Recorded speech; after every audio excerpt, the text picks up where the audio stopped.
going to change scales and talk about cities and regions and why they are so important to the thriving of our species.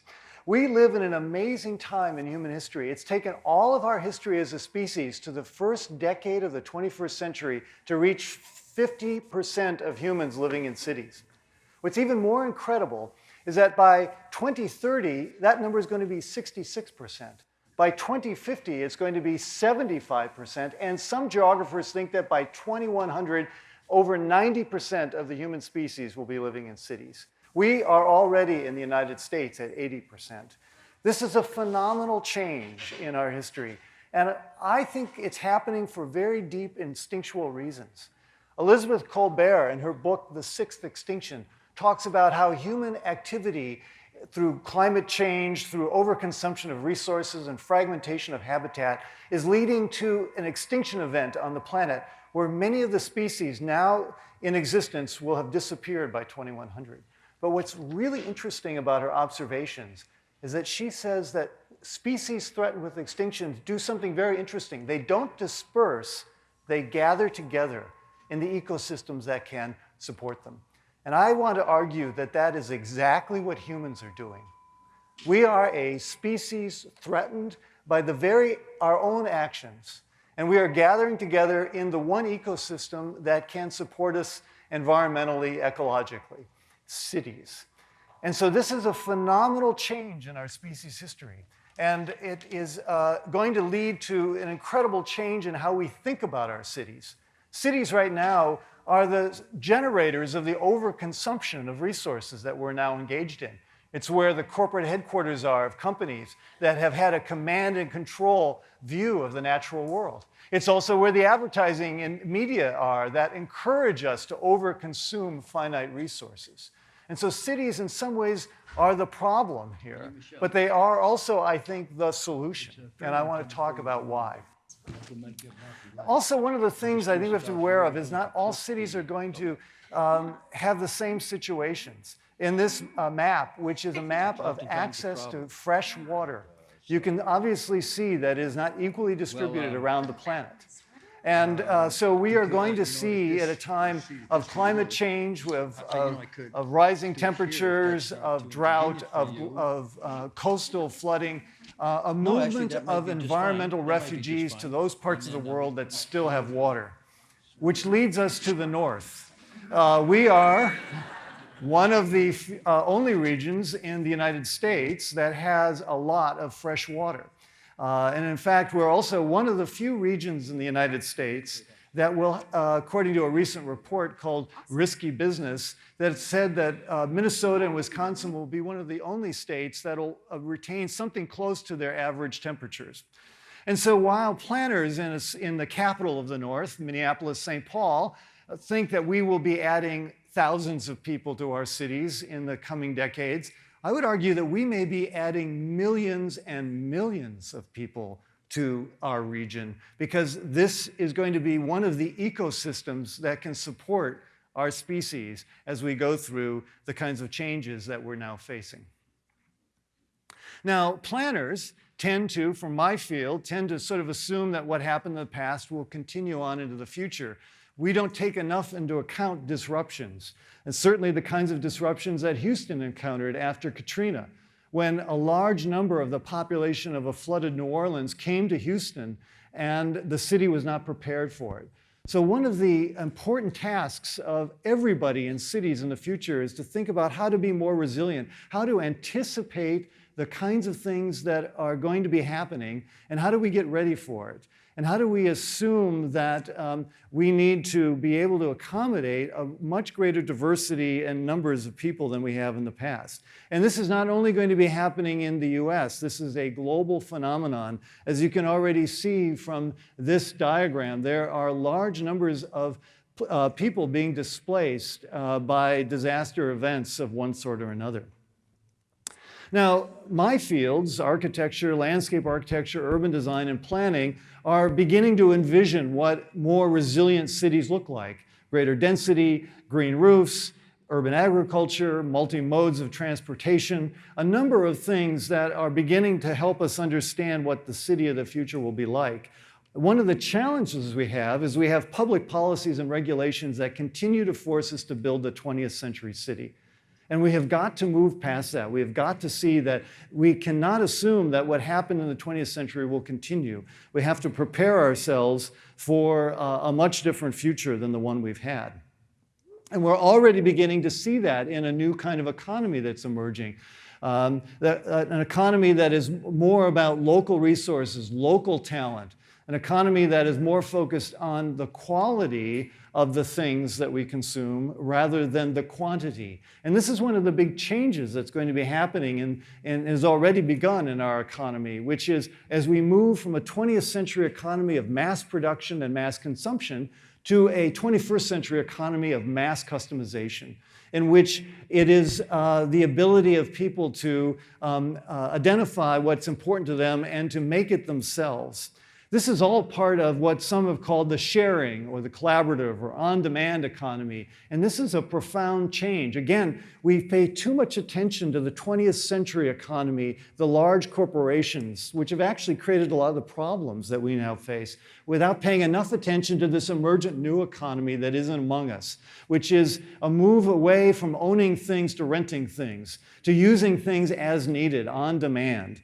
And this is going to have profound implications on our cities and enable us to actually have greater density while consuming less. This will be a survival strategy, I would argue, for our species as we gather together in these ecosystems. There are also going to be disruptive technologies that I think are going to have an interesting impact. Driverless electric cars, for example, which are a few years away from being commercially available.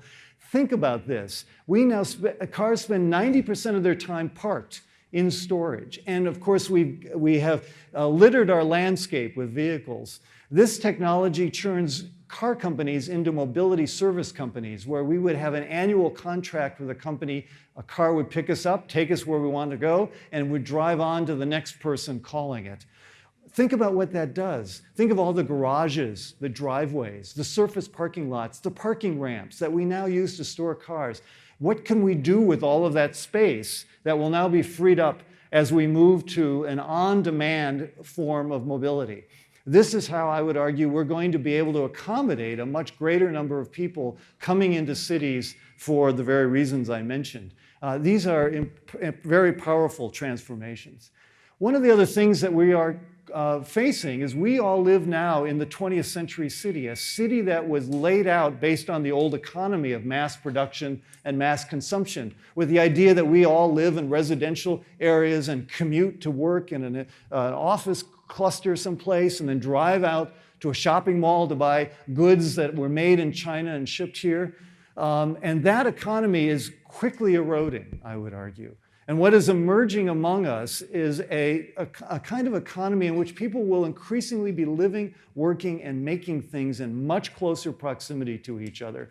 As new technologies like 3D printing, digital fabrication, and other kinds of on-demand services allow that to happen.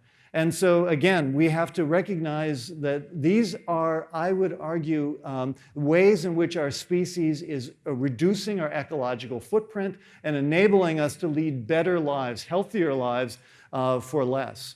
I think this is also going to lead us to sort of question sort of assumptions that we have, as this image from The Economist magazine shows. What is a house anymore when almost 30% of the workforce now works some or all of the week out of their home? How is a house also an office? And what is a house anymore when 50% of the small businesses are out of people's homes? And so these categories that we inherited from the past are quickly changing and allowing us to be much more flexible. But one of the other things I find fascinating about all of this is it helps us realize that we have a tremendous overcapacity of things. We have way too many roads, way too many empty bedrooms, way too many empty seats in cars. And so the 21st century is going to be a century in which we realize we can better use everything that we already have. We may not have to build any more houses. We could probably accommodate a large number of people simply by using what we have more efficiently. This is a tremendous change and an incredible opportunity for those of us who see it. So let me step back and give a little bit of context for also why I think this is happening. I talked about the sort of instinctual nature of a species that feels itself threatened and begins to gather into an ecosystem. But many of the things that we've heard about on this stage this evening suggest that we have also come to the end of a kind of an economic model that has been going on for at least a couple hundred years. And I would call that our Ponzi scheme with the planet. Now, you may remember Bernard Madoff, the financier who promised guaranteed returns for all of his investors. And of course, as we realized, he never invested any of that money. He kept finding more and more people to invest in his pyramid scheme so he could produce those guaranteed results to those investors. The problem with that model is that you eventually run out of people on the planet. You go off the planet, and Ponzi schemes collapse, and Bernard Madoff's did, and now he's in prison. But there's two really important lessons that I think we have to learn from what he did. One, if the Ponzi scheme is big enough, paradoxically, we don't see it. And two, if it's big enough, understandably, we don't want to see it because we are all invested in it. And so what has happened over the last couple hundred years is everybody in this room has been participants in a Ponzi scheme with the planet. There's about 1 billion people on this planet who are doing very well. And that includes every one of us in this room, regardless of your income. We are part of that 1 billion. And that 1 billion is exploiting the other 6.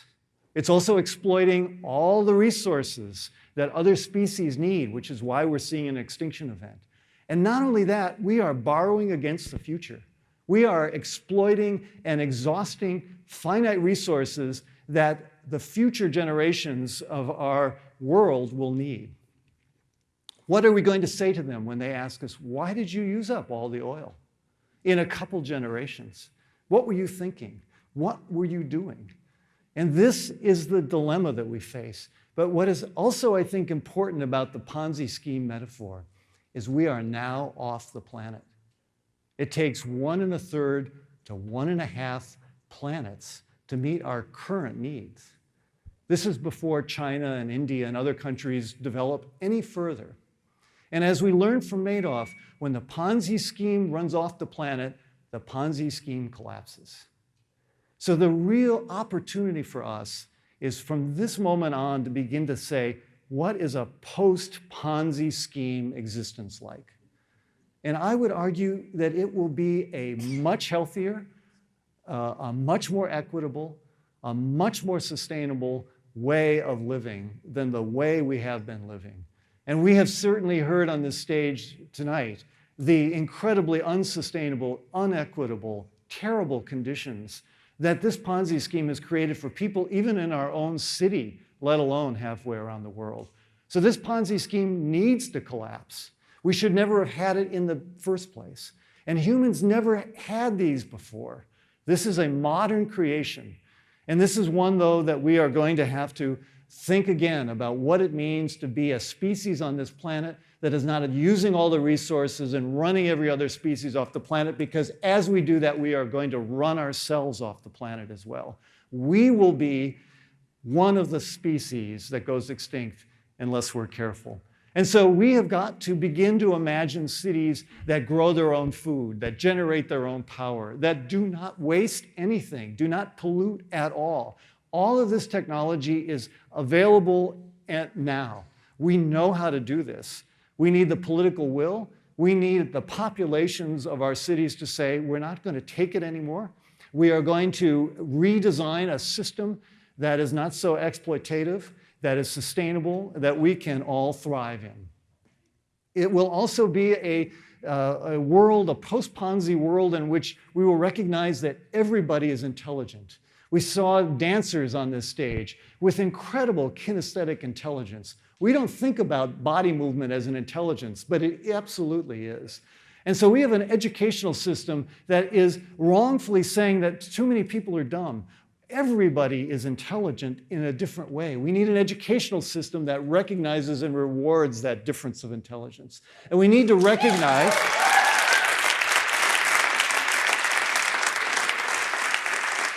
And we need to recognize that innovation and creativity, which are going to be the fonts for how we're going to survive and thrive in the future, comes from diversity. The greater the mix of ideas and people, the better off we'll be. We've got to enable every single person in our communities to have the opportunity to develop their ideas, because it's in one of those ideas that may in fact be our hope for the future. It'll also be, I think, a recognition that the Ponzi scheme has been about an economics of scarcity. It has made us all afraid. We're so afraid to change because we may lose our jobs. We're all competing for these finite resources that we're rapidly exhausting, when in fact, the rest of the natural world doesn't work that way.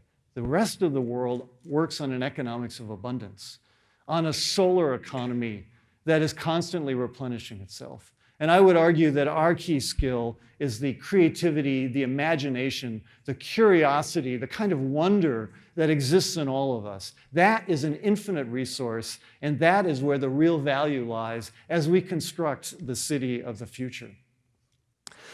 And so as we look ahead, I think we have to recognize that the world that we exist in was designed. It was created. We've made this world that we're in. And when we hear the kinds of stories that we heard tonight, and when we think about the fact that we're extinguishing not only other species, but threatening our own existence, it is time, and it's such an opportunity for us to say, how do we want to design a different kind of world? We have that agency, we have that ability, because cities are nothing more than all of us. And we all have this capacity to engage in this activity, one of the great opportunities and turning points in human history in the cities that we are now existing in. And I know that there will be many choices, and there will probably be diverse opportunities out there, but I do know that we will have no choice but to make a choice, and very soon. Thank you.